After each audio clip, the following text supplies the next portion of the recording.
Hello, everyone. I'm Laurel Griffith, and welcome to Sunday School. It is a good day to be with you today. We continue our series on worship in the covenant community, and today we will be in the book of Psalms, looking particularly at Psalm 62. Let me give you just a little bit of context for this psalm, just to refresh our memory on how the book of Psalms was used in the Old Testament.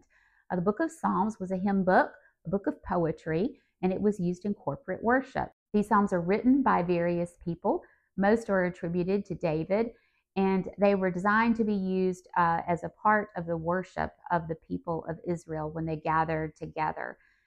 As a result, what you'll find as these are expressions of thought, but they are given in poetry. So it's not a narrative. So they're not telling a story in the sense that they're giving facts about a particular thing, but they're expressing more feeling and using images, metaphors, different kinds of poetical devices to explain and to communicate truth. So today we will see a particular poetical device called inclusio. Now, inclusio is so interesting. You'll find it in narrative portions of Scripture as well, but it's easy, I think, to spot in the Psalms. And what an inclusio is a repetition of a phrase or a couple of verses so that the words are almost identical. So you'll see in this particular psalm today, verses 1 and 2 will then be repeated almost identically in verses 5 and 6, which means that verses 3, 4, and 5, which are the verses that are between the inclusio, are to be emphasized. Now, I think about an inclusio as being bookends, where the bookends are holding the information between the bookends. Another way to explain this would be it's an envelope where it's containing what is held in between. The idea that there's an emphasis placed on what is being held in between. Now, in this particular inclusio, what we're going to see is that the psalmist expresses his trust in God. And then in between, he's talking about the enemy that is attacking him. So it's the idea that whatever the enemy does is contained by God, by the psalmist's trust in God. No matter what the enemy does, he cannot hurt the psalmist or the people of God because God is superior and God contains, God nullifies essentially anything, any damage that the enemy can do. So you'll see this inclusio as we read through this psalm. Now, the psalmist could have said this in a very direct way. But remember, we're dealing in an oral tradition, and these psalms were being taught to people in corporate worship where they would be memorizing them. So repetition is helpful not only in the expression of the feeling, but also helping in memory. So it helps the people be able to leave knowing this psalm. And the Jewish people did know this psalm and all the psalms. So they used them and learned them in corporate worship, but then they would take them with them and have them that they would be a part of their private worship, which is something I think we can think about in our own lives. That when we do this in a similar way. We have psalms incorporated into much of our music, but we also use many of our call to worship much of our call to worship is taken from the book of Psalms. And it is a beautiful thing to memorize Psalms so that as you begin to pray in your private time with God, that the Psalms then enrich your own prayer life. And we can learn from the pattern of the Psalms how to pray. So we may not be quoting a psalm exactly, but we are moving through our prayers in the same manner that the psalmist would have guided us as he would lead us through the corporate prayer. So let's see what we can learn today from this particular psalm chapter or Psalm 62. For God alone my soul waits in silence. From him comes my salvation. He alone is my rock and my salvation, my fortress. I shall never be shaken. How long will you assail a person? Will you batter your victim, all of you, as you would a leaning wall, a tottering fence? Their only plan is to bring down a person of prominence. They take pleasure in falsehood.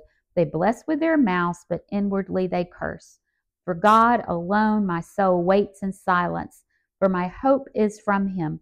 He alone is my rock and my salvation, my fortress. I shall not be shaken. Look at these verses together and you will see the inclusio.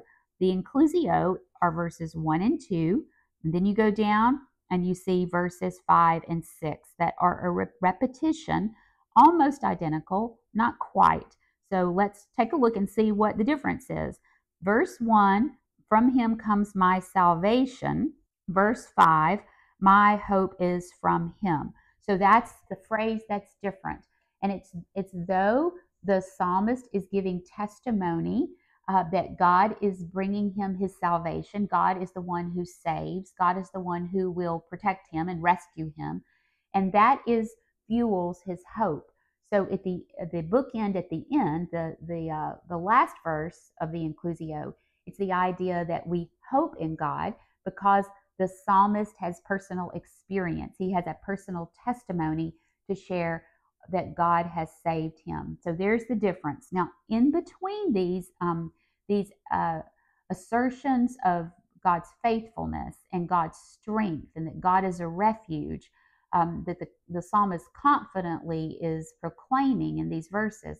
In between these verses, in 3, 4, and 5, we see, or it's 3 and 4, we see the problem.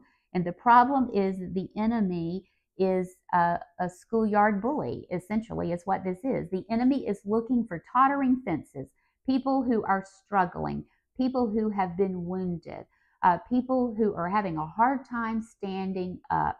And the enemy is coming along and kicking them and causing them to topple down, taking advantage of the weak and the vulnerable. The psalmist is calling attention to this and saying, this is the way the enemy is working in this moment. Now, it seems that it's less about what the enemy is doing in a physical way and more about how the enemy is using their words, and that they are using criticism, they are using humiliation, they are using ridicule, and that these are words that the enemy is directing at these weak and struggling and vulnerable people. And so the psalmist is concerned about this. It wounds him to see this, but he understands that the enemy has no power at all. And it's because of God, that God is faithful, God is loving, and God is trustworthy. And so anything that the enemy does, the psalmist can discount because of who God is. And the visual that we have here with this inclusio is that what the enemy does that's wrong is surrounded and nullified by God, by God's faithfulness. And so that is the picture that the inclusio is trying to draw and to create for us in verses 1 through 6. Now, verse 1 and verse 5, your translation may use the word truly. Mine said, for God alone, what I am working out of, but your translation may use the word truly. And that is just an emphasis here that yes, we can be sure that God is faithful. Yes, we can be sure that we can place our trust in God. I don't think I mentioned this, but in the introduction, but scholars would term this as a psalm of confidence. The idea that we are being called to place our trust and our confidence in God. And we can see this here where the psalmist is saying, truly, truly. It's a way of emphasizing the trust that we place in God.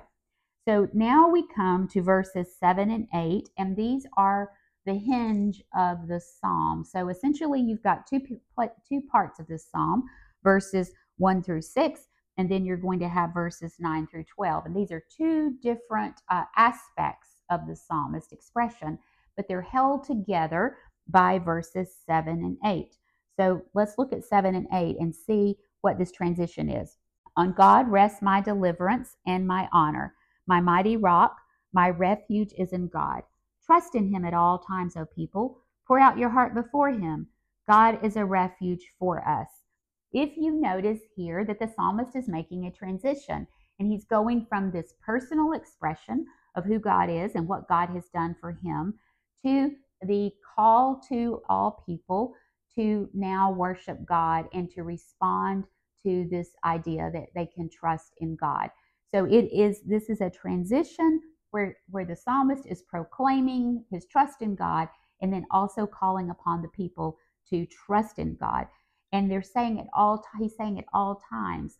So even when the enemy is present, even when you feel like you are being bombarded by the accusations of the enemy around you, even when you feel weak and you are struggling, you still place your trust in God. He calls upon the people to pour out their heart before God. It's the idea of emptying themselves, holding nothing back. In other words, not managing your prayers, not couching your prayers in what you think would be acceptable terms before God, but being vulnerable before God and telling Him everything, how you feel, explaining to Him what is happening in your life, giving voice to the pain that you feel. Pour out your heart before God because you trust Him. You know, that is the essential understanding that one must have in order to be vulnerable with another person, isn't it? You have to trust someone completely before you are willing to open your heart to that person.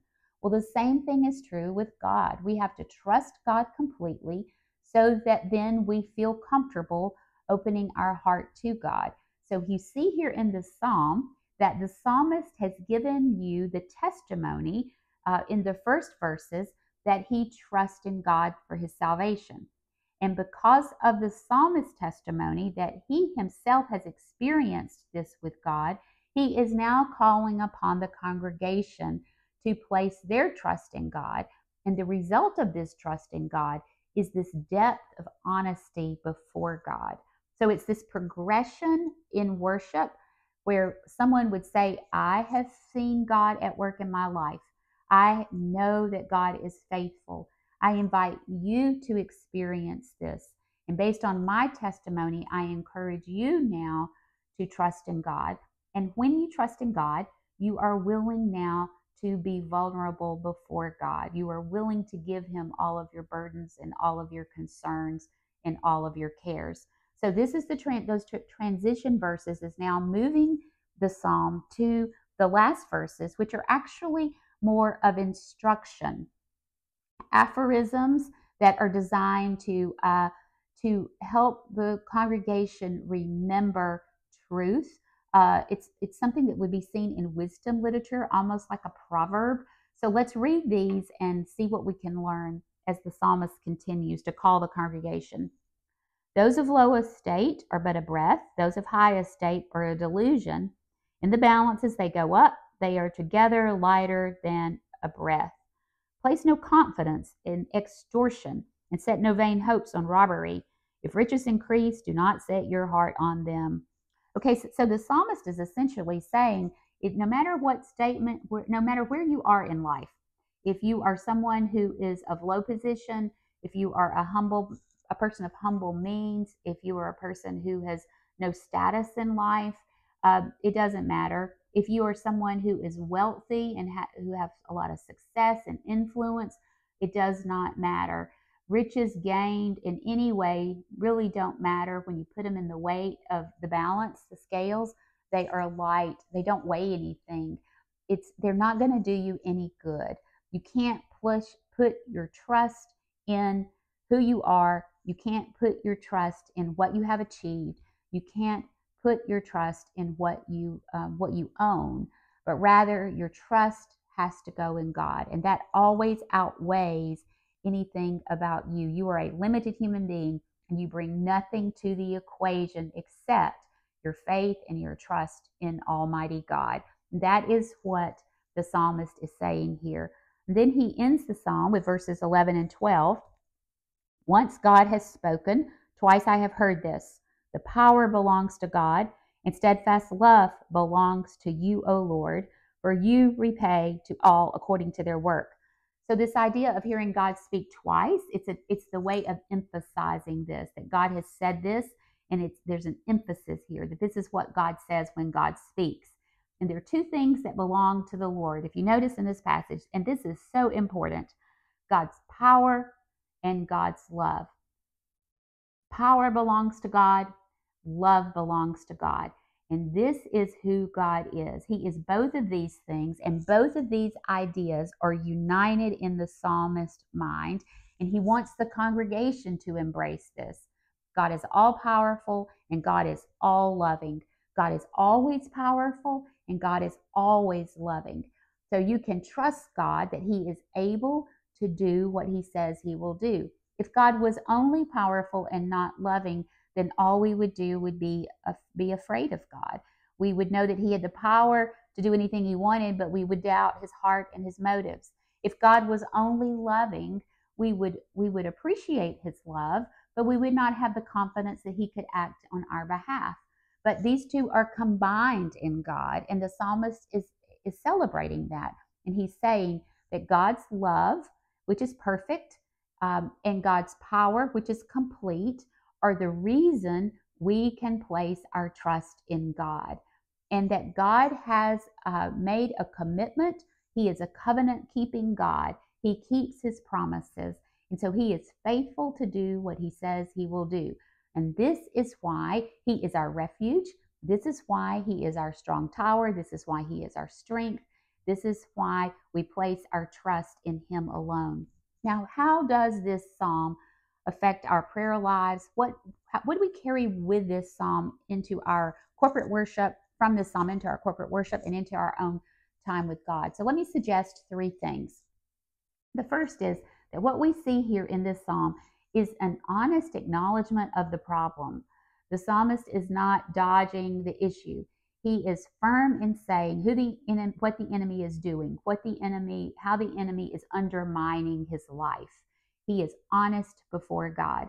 He calls on the congregation to pour out their feelings before God. And I think perhaps this may be a place where we need to spend a little more time in our own personal reflection. Am I honest before God?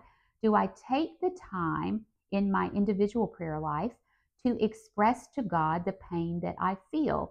Am I willing, under the guidance of the Holy Spirit, to identify the problem that I have? Am I willing to identify the fear that I have, the enemies that are bombarding me, where I feel vulnerable? Am I willing to express this before God?